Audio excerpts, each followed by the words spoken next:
Welcome back, survivors. I'm glad you could join us tonight.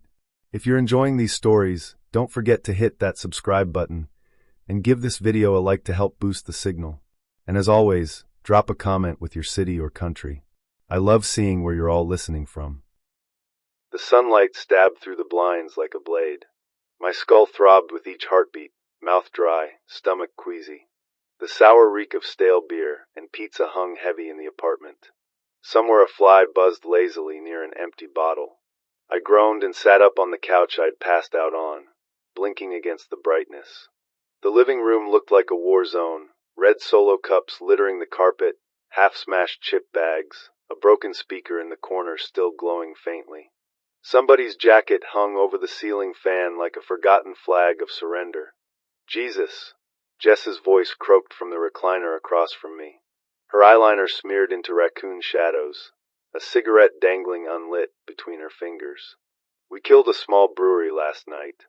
From the bedroom came the unmistakable sound of retching. A moment later Maya stumbled out, still in her scrubs from her late shift before the party, her usually neat bun half undone. She looked more exhausted than hungover, her eyes glassy but sharp. "That was Tyler's idea," she muttered, pouring herself water from a bottle she found on the counter. "He brought the entire bar back here." As if on cue, Tyler emerged from the kitchen shirtless, tattoos crawling over his chest like stories he couldn't stop telling. He held a frying pan in one hand and a piece of cold bacon in the other. "Relax," he said with his usual grin. "We survived the apocalypse of finals week. We deserved a blowout." The word apocalypse hung strangely in the air. I rubbed my temples and reached for my phone. Dead. I frowned, tried again. No service. The Wi-Fi box in the corner blinked red. "Anyone else getting nothing?" I asked. Jess checked hers, shook her head. "Figures. Our landlord probably forgot to pay the bill again." But something felt off. I couldn't hear the usual sounds outside. No buses groaning at the corner. No bass from the frat house across the street. No footsteps on the stairs. Just silence, thick and unnatural. "Where's the noise?" I muttered. Tyler laughed. "Dude, it's Sunday morning. Everyone's dead asleep, hungover just like us." But I wasn't convinced. I stood, still dizzy, and crossed to the blinds. Pulled them open a crack. The street outside looked abandoned. Cars parked haphazardly. One even up on the curb, driver's door open. A backpack spilled out across the asphalt. My gut tightened. "Yo," I said, voice sharper now. "Come here." They shuffled over, still groggy, peered out. "Where is everybody?" Maya whispered. The silence pressed heavier. Somewhere in the distance, a faint siren wailed, then cut short. Jess swore under her breath. Tyler tried to joke, but his grin faltered as his eyes lingered on the empty street. We'd woken up expecting greasy food and aspirin. Instead we found ourselves staring into a quiet that didn't feel natural. And for the first time that morning, hungover or not, I felt sober. The four of us stood at the window longer than made sense, like if we stared hard enough the street might snap back into normal. But the longer we looked, the more wrong it seemed. A sedan sat sideways in the intersection, its hazard lights still blinking weakly. A bicycle lay twisted against a mailbox, the wheel spinning lazily, as if someone had dropped it mid-ride. And down near the curb, a dark smear on the pavement, half-dried, half-fresh. "Blood," Maya said flatly. Tyler swallowed hard. "Could be ketchup? Like someone dropped a burger or—" Jess shot him a look sharp enough to cut glass. "Yeah, sure. That's a whole gallon of ketchup. Idiot." The silence pressed heavier after that. I stepped away from the window, muscle memory kicking in. Years of military training don't disappear just because you traded uniforms for textbooks and dead-end shifts. I scanned the apartment, the broken lock on the balcony door, the kitchen knives scattered in the sink, the baseball bat leaning near the TV. All useless details yesterday. All survival details now. "Power's still flickering," Maya said, checking the stove. The lights overhead buzzed weakly, then dimmed. "Phones are dead. Wi-Fi's out. Radio?"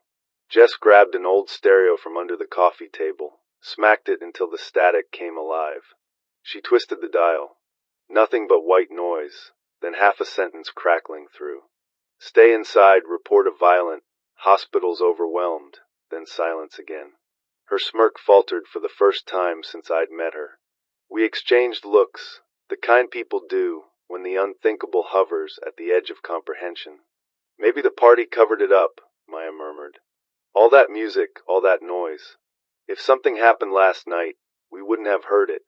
Tyler ran both hands through his hair. No. Come on. This is just some blackout. Maybe a protest or something. Tucson had riots once, right? His voice wavered. He didn't believe himself. Yeah, Jess muttered. Except protests don't usually end with abandoned cars and blood trails. I moved toward the hallway, the unease gnawing deeper. The door to the apartment across from ours stood open an inch. Dark fingerprints smeared across the frame. Don't, Maya warned, seeing me eye it. I pushed the door with the bat anyway. It creaked open, revealing shadows and the faint stench of copper. Inside, the living room looked ransacked. Couch overturned, lamp shattered, stains on the carpet leading toward the kitchen. Something shuffled in the darkness. I froze. The others crowded behind me, eyes wide. Hello, I called softly, though my gut screamed not to. The sound stopped. The silence after felt worse. Jess tugged at my sleeve. Close it, she hissed. I did. Slowly. Carefully. My palms slick with sweat. Back inside our place, no one spoke for a long minute. Tyler finally broke it, his voice barely above a whisper. What the hell is going on out there? No one answered, because deep down we already knew. The apartment felt smaller now, air heavy with silence. Every creak of the floorboards, every rattle of the pipes made us jump. Okay, Tyler said finally, pacing. We're overreacting. Something happened, sure, but we can just walk to campus. Somebody'll know what's going on. Walk into that? Jess jabbed her thumb at the window. No thanks. Maya pressed her palms against her temples, forcing logic into her voice. If it's an outbreak, she hesitated on the word, we're safest here until we know more. Barricade, ration food, wait for information. Her clinical tone should have been reassuring. Instead, it made my stomach twist. A sudden thud in the hallway snapped every head toward the door. Jess swore under her breath.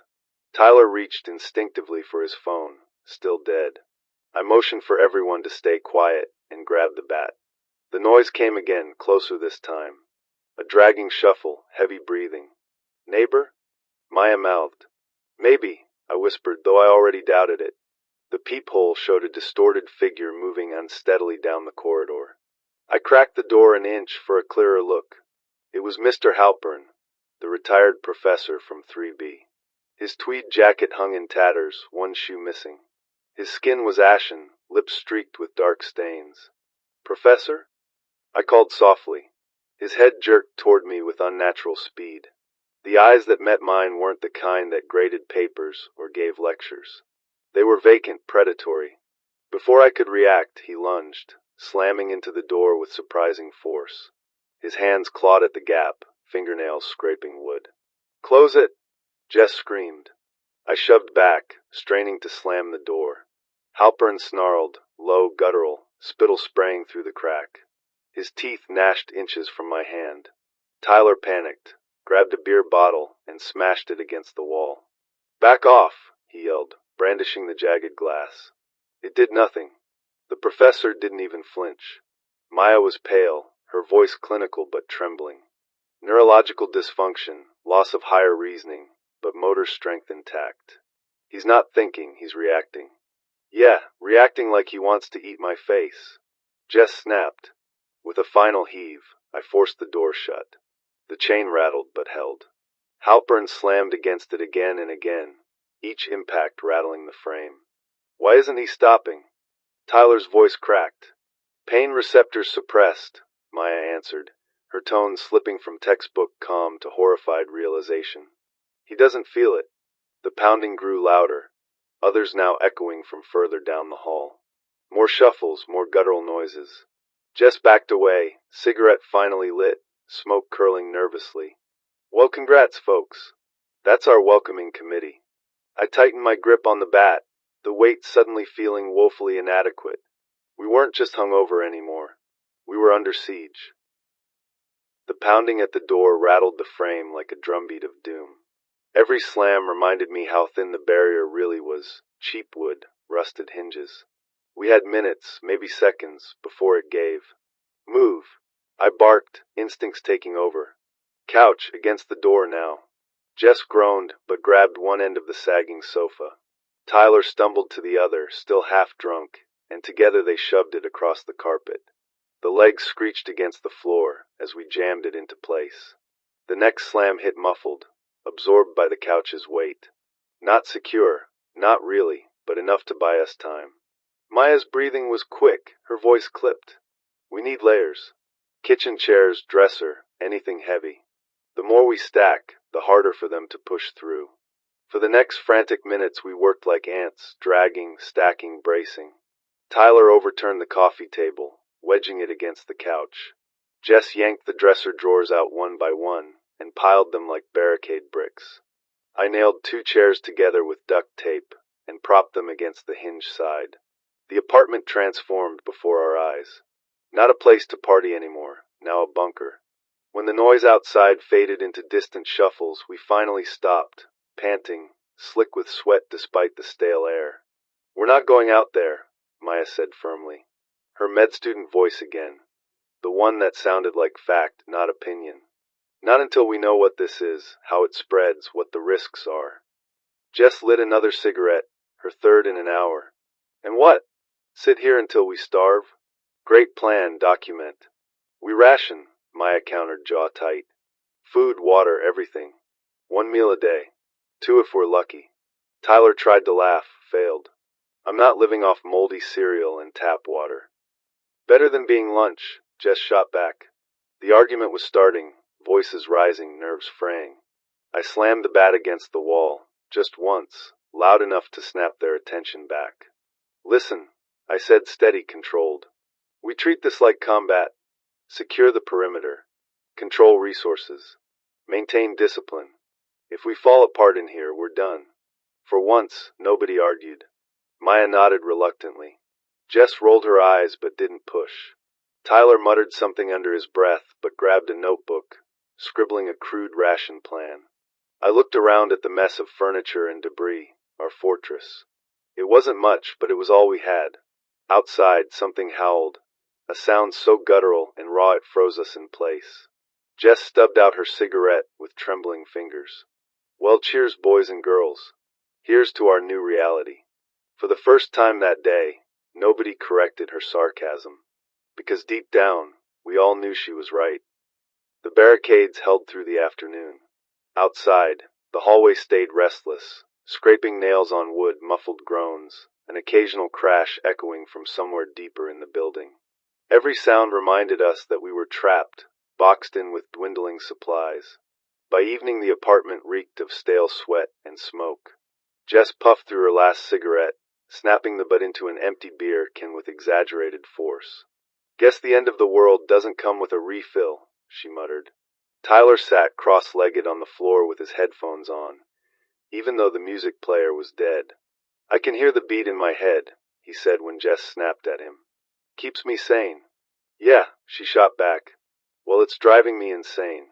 Maya crouched by the kitchen counter, inventorying what little we had. A half box of cereal, 3 cans of beans, ramen packets without broth, and 2 bottles of water. She scribbled figures on the back of a takeout menu. At 1 meal a day, this lasts us 4 days. Maybe 5 if we stretch it. 4 days? Tyler scoffed. We can't just sit here 4 days. There's stores out there, food everywhere if we grab it. Stores crawling with them, Maya said sharply. They're not even real zombies, Tyler shot back. Just crazy sick people. We could dodge them. Tyler, I cut in, voice low but firm. You nearly dropped the couch earlier. You think you're gonna dodge that? The room went tense, Tyler's jaw tightening, Jess smirking at his expense. We can't keep hiding forever, Tyler muttered. Forever isn't the point, Maya said, rubbing her temples. It's survival until help comes. Jess barked a humorless laugh. Help? You hear a rescue helicopter outside? A knock at the door with FEMA rations? No, document. No one's coming. We're it. Her words landed like a brick. Even Tyler didn't argue. Hours crawled. We listened to the shuffle outside, the hunger in our stomachs gnawing deeper. A scream rang out from somewhere down the block, cut off fast. Tyler twitched at the sound, ripped off his useless headphones. Then came pounding, fists slamming a door nearby.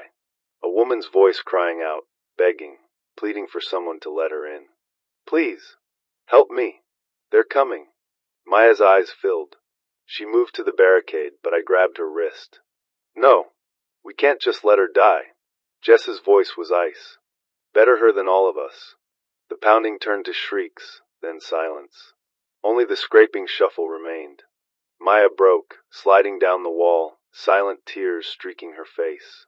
Tyler stared at the floor, knuckles white around his headphones. Jess lit a match and watched the flame until it burned out. I stayed by the barricade, bat in hand, feeling the weight of leadership I'd never asked for. And for the first time, I wondered which would kill us first. The monsters outside, or each other. The night dragged on, every tick of the clock loud enough to feel like a countdown. None of us slept, not really. We dozed in shifts, batons of wakefulness passed like guard duty in a war zone. Sometime near dawn, the noise outside changed. Not the steady shuffling we'd grown used to, but pounding, doors splintering, screams tearing through thin walls. We froze, every muscle strung tight. It's not our door, Jess whispered, almost relieved. But that relief vanished as the sounds traveled closer. A crash echoed from 2 apartments down, followed by a chorus of guttural snarls.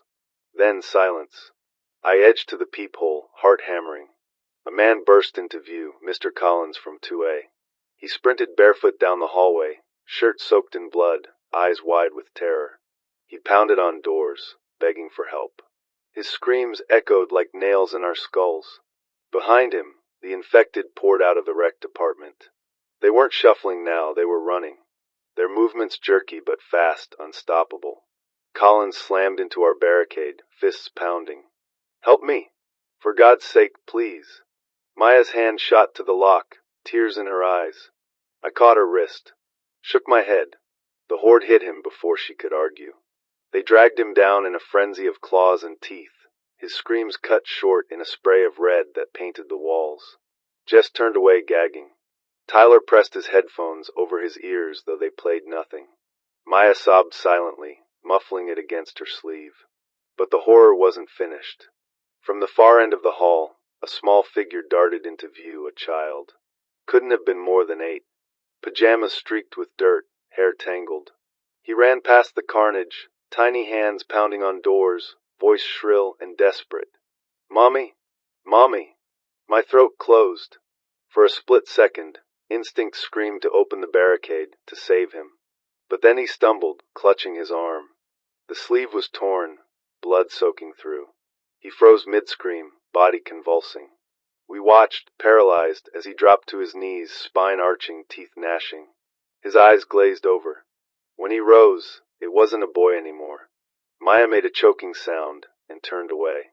Jess whispered a curse so soft it was almost a prayer. The child's head snapped toward our door. He sniffed the air, mouth dripping red. He hurled himself at our barricade, small body pounding with inhuman strength. The others joined him, half a dozen at least, scratching, slamming, snarling. The walls shook with the assault. Inside, none of us moved. We just stared at each other, trapped in silence, hearts pounding like war drums. We'd built a fortress, but now the fortress was surrounded.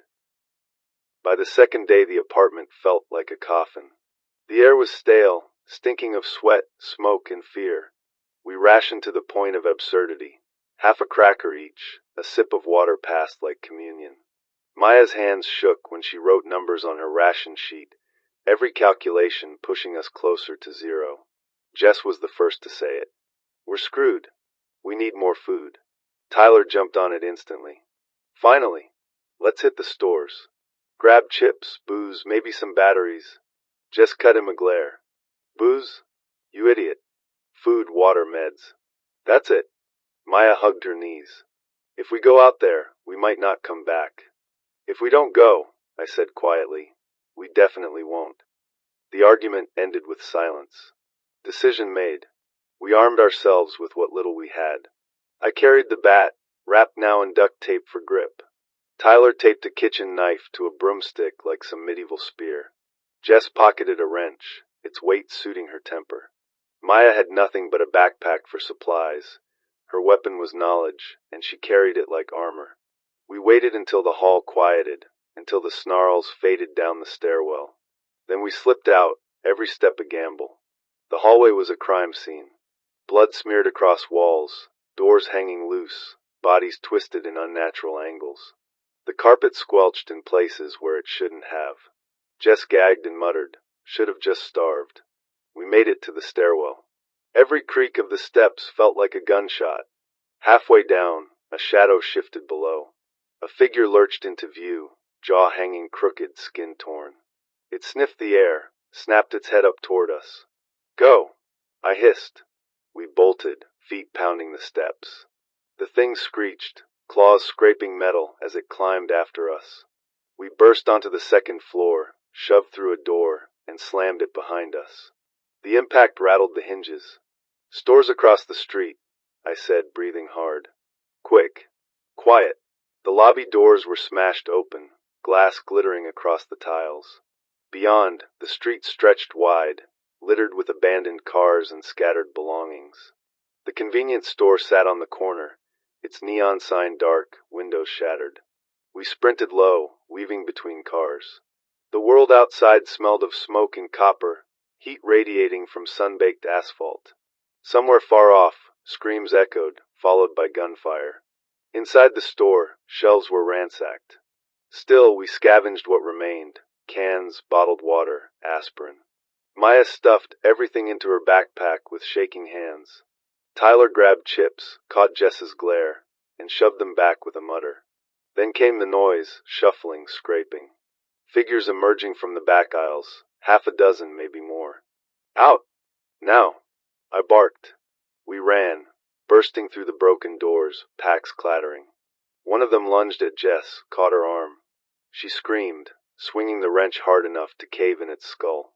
Blood sprayed across the pavement. We didn't stop running until the apartment loomed again. Our prison waiting. Inside, gasping, trembling, we collapsed against the barricade. Supplies dumped on the floor like treasure. But Jess's arm bore a streak of blood. Not hers. We scrubbed Jess's arm raw in the sink, Maya practically attacking her with soap and water. It's not a bite, Jess snapped through clenched teeth, flinching as the med student scoured skin until it bled fresh. He just grabbed me. That's it. Maya didn't stop scrubbing. Blood-to-blood transmission is possible. We don't know enough yet. Jess yanked her arm free, glaring. Do that again, and I'll kill you myself. The silence afterward was thicker than the barricade we'd built. We had food now, barely enough for a week if we stretched it. Water too. But the walls felt tighter, the air heavier. No one spoke much after the store run. The adrenaline had worn off, leaving exhaustion and dread in its place. That night, I couldn't take it anymore. I climbed the maintenance ladder to the roof, bat slung across my back. The others followed, none of us admitting we didn't want to be alone. From the rooftop, the city revealed itself in grim panorama. Columns of smoke rose in the distance, black scars against a bruised sky. Streets below were choked with abandoned cars. Doors open, alarms still faintly blaring in some, headlights burning batteries dry. In the distance, figures moved in clusters, shambling shapes drawn to any sound, any light. Jesus, Tyler muttered. Looks like a movie set. Jess squinted through the haze. Except nobody's yelling cut. Maya had the binoculars, stolen from a neighbor's apartment. She scanned slowly, her voice clinical but edged with horror. Hospitals on fire. Police barricades collapsed. No sign of organized containment. Then what's that? Tyler pointed east. At first I thought it was more smoke. But then lights. Bright, organized floodlights blazing against the night. The faint crackle of a radio transmission carried on the wind, repeating in static-choked cycles. Stadium, screening point, Rescue operations in progress. Hope, packaged and delivered on a loop. They're hurting survivors there, Maya said. Or baiting them, Jess countered. Pack thousands of desperate people in one place. One slip up, and it's a buffet. Tyler leaned over the ledge, eyes shining. You kidding? That's salvation right there. Real food, real water, real answers. I say we go. I felt the weight of every word. The stadium was miles away, through streets we'd already seen crawling with infected. Getting there meant leaving the false safety of our walls. Could be a trap, I said. Could be overrun already. Or, Tyler shot back, it could be the only chance we've got. Jess snorted. Figures you'd want to run toward the bright lights like a moth. Maya lowered the binoculars, her voice tired but firm. We need information. Supplies won't last forever. If there's organization there, we have to consider it. We stood in silence, the glow of the stadium burning on the horizon like a promise, or a lie. For the first time since this began, hope flickered among us. Dangerous. Fragile. But hope all the same. Morning came heavy, gray, the apartment stinking of sweat and unwashed bodies. The food we'd hauled back sat in neat rows on the counter, but it didn't feel like victory anymore, more like a ticking clock, counting down to empty shelves again. Tyler was the first to crack. I woke to the sound of bottles clinking. He was crouched in the corner, pulling a stash of vodka from his backpack, grinning like a thief. Breakfast of champions, he muttered, twisting the cap. Jess sat up, voice sharp. You serious? We almost died for that food, and you're raiding booze. It helps me think, Tyler snapped. Keeps me steady. He took a long swig, wiped his mouth, and pointed the bottle at her. Not all of us are dead inside like you. Jess lunged, snatched the bottle, smashed it against the wall. Glass rained down, vodka soaking the carpet. Tyler shoved her back, eyes wild. What the hell's your problem? My problem is you're a selfish child, she hissed. One stupid mistake and we're all dead. You want to drink yourself into a coma. Do it when you're not dragging us with you. The shouting rose. Maya tried to wedge herself between them, her voice cracking with desperation. Stop it! Stop. We can't fight each other, we can't. But the damage was done. The commotion drew attention from outside. Scratching began at the door, low at first, then louder, angrier. The unmistakable thud of fists slamming against wood. We froze. Jess mouthed your fault at Tyler. His face crumpled, guilt and anger tangling into something dangerous. I pressed my weight against the barricade as the pounding grew harder. The infected snarled, teeth clicking against the gap at the frame. Quiet, I hissed. Not one sound. The room went dead still, except for Maya's breathing, ragged and shaky. Minutes dragged like hours. Finally, the scratching faded. The shuffles moved down the hall, then silence. But the quiet didn't settle the way it used to. Now it was brittle, stretched thin over the cracks in us. Later, when the danger passed, Maya broke down. She sat in the corner with her arms around her knees, whispering through tears. I studied medicine to help people, to save them. But I can't save anyone from this. I don't even know what this is. I wanted to comfort her, but words felt useless.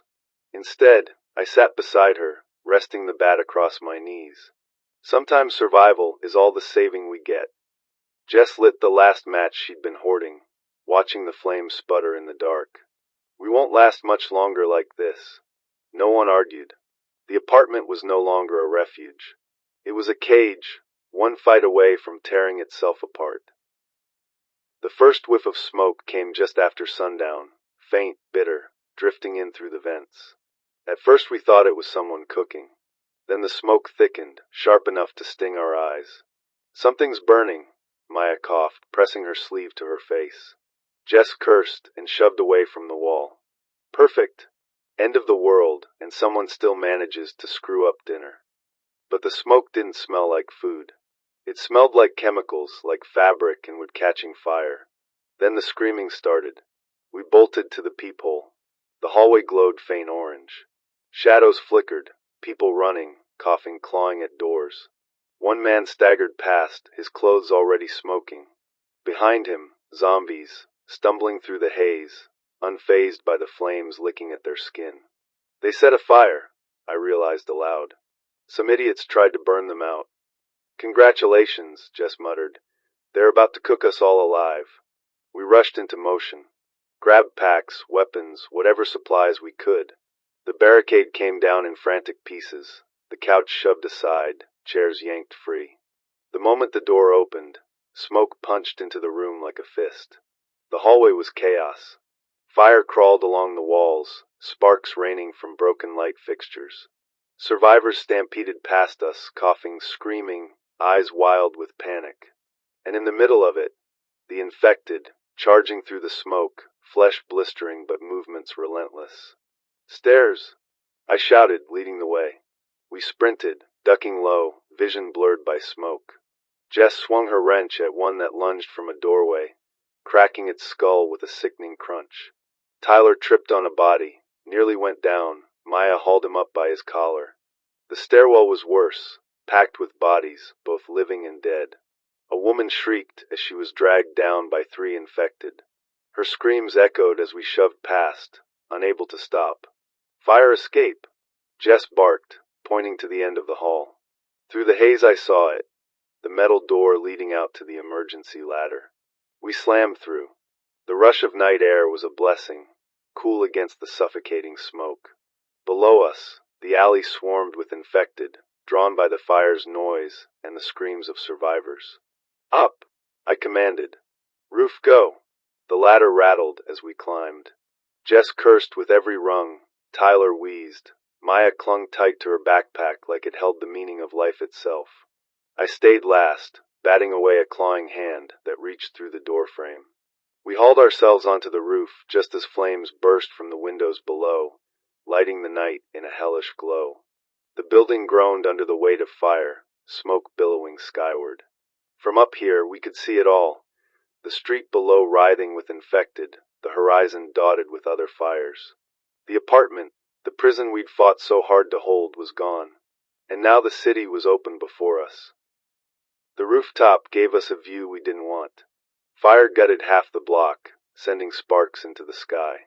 Below, the alley boiled with movement, figures stumbling, snarling, clawing at the air. Every scream from the burning apartments drew more of them, a tide of hunger we couldn't fight. We can't stay here, Maya said, voice raw from smoke. If the fire spreads, it will, I cut in. We move now. Stadium's east. We stick to alleys, stay low. Tyler peered over the edge, face pale. That's a lot of alleys full of them. Jess snorted. Welcome to the scenic route. We climbed down the fire escape, metal groaning beneath our weight. The street was a graveyard. Cars abandoned mid-turn, doors open, belongings spilled across asphalt. Blood-streaked windshields. A body dangled half out of a driver's seat, eyes open, flies buzzing. Every sound was a risk. We kept low, darting between vehicles. The stench of rot mixed with burned plastic, gagging us with every breath. Somewhere nearby, a gunshot cracked. Then another. Screams followed, sharp and brief. We froze behind a delivery van, peering through broken windows. Across the street, 2 men were looting a gas station, shoving food into duffel bags. A woman pleaded with them, a child tugging at her arm. Then the infected came. 3 of them, sprinting from the shadows. The looters barely had time to scream before they were dragged down. The child shrieked. Jess tensed beside me, ready to bolt toward them. Don't, I hissed, grabbing her arm. She jerked free, glaring. She's just a kid. Maya's voice cracked. If we go, we all die. The woman's screams ended in a wet gurgle. The child's cries stopped moments later. Silence swallowed the street again, broken only by the sound of feeding. Tyler vomited against the van. Jess turned away, face stone. Maya closed her eyes and whispered something I couldn't hear. We moved on, quieter than ever. The city felt endless, every alley a gauntlet, every corner a gamble. We crept past a police cruiser with doors torn open, radios still crackling static. A block later, we found a barricade of overturned cars, blood smeared across the pavement, the defenders long gone. Halfway through, a groan sounded too close. A figure lunged from under a car, skin gray, mouth wide. It latched onto Tyler's leg. He screamed, thrashing. I swung the bat with everything I had, skull crunching under the impact. The body dropped, but more shadows moved toward us, drawn by the noise. "Run!" I barked. We sprinted, lungs burning, weaving through wreckage. Behind us the horde grew, chasing with that awful single-mindedness. Their howls carried across the city, a sound that promised we'd never outrun them forever. At last, through the haze, we saw it, floodlights cutting into the night sky. The stadium. It glowed like salvation, or a trap waiting to be sprung. Either way, we were heading straight for it. The floodlights loomed larger with every block, buzzing halos that painted the night in harsh white. For the first time since this began, we weren't groping through shadows. The stadium stood like a fortress, its concrete walls ringed with barbed wire and makeshift barricades. But the closer we came, the clearer the truth. Hundreds of people already crowded outside. Families huddled in blankets, wounded slumped against cars, children crying in exhausted hiccups. Soldiers patrolled the perimeter, rifles ready, barking orders in clipped tones. And still, the infected pressed at the edges of the crowd. Some survivors screamed when they recognized neighbors or loved ones among the horde. Panic rippled outward like wildfire. We crouched behind an overturned bus, staring. Jess let out a low whistle. "Looks less like a rescue and more like a slaughterhouse." Maya's voice trembled but held firm. "If there's order anywhere, it's here. Medical checks, quarantine, it's a system." "System's broken already," Jess shot back, gesturing to the chaos. Tyler leaned forward, eyes locked on the gates. "No, we have to try. That's food, water, real protection. We can't last another night out here." I watched the soldiers, how they screened survivors one by one, shining lights in their eyes, checking for bites. Anyone who hesitated got shoved back at gunpoint. A group of teenagers tried to rush the fence, shouts, then gunfire. The crowd screamed. "They won't let everyone in," I muttered. "Not enough space. Not enough resources." Jess spat into the dirt. "Then what?" "We keep running until we drop." A scream tore through the line. An old man collapsed mid-screening, convulsed, then snapped up with blood in his eyes. The infection bloomed inside the gates. Soldiers opened fire, bullets sprang, but panic broke the crowd. Dozens surged forward, trampling fences, slamming against barricades. The infected poured into the breach.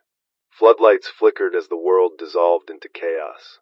"This is it," I said, gripping the bat so tight my knuckles burned. "We either fight through to the gates or find another way." Tyler's face was pale but determined. "We fight." Jess shook her head. "You're insane. We'll be crushed out there." Maya's eyes darted between us. Fear, calculation, something breaking inside her. "If we split, we're done. We decide now. Together." The roar of the crowd grew louder, infected screams mixing with gunfire. Time was gone. I looked at the stadium, the so-called safe haven unraveling before us, and then at my friends. The reckless DJ, the sharp-tongued waitress, the exhausted med student. The people I never would have chosen for a war. The people I couldn't abandon now. "Then we go together," I said. And with the horde at our backs and the gates ahead, we ran. The night swallowed us, screams and gunfire echoing across the city. Our fate balanced on the thin line between salvation and damnation. The line between the living and the dead.